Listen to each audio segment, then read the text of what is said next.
বাড়ির আশেপাশে ঘুরছিল, সুযোগ বুঝে মিনুর ভার থেকে দুধ চুরি করে খাবে বলে। ঠিক তখন সেখানে টিয়া আসে আর শিয়ালকে বলে, পাজি শিয়াল, পাজি শিয়াল, কি করো এখানে দাঁড়িয়ে? ঈগল মহারাজ ডাকে তোমায়, জলদি আসো রাজ দরবারে।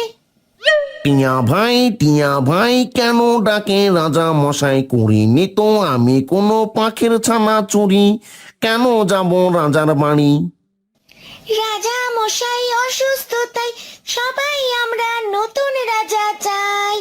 তুমি শক্তিশালী ও বুদ্ধিমতী, তাই তো তোমার হাতে তুলে দিবে মহারাজ তারপর তরবারি।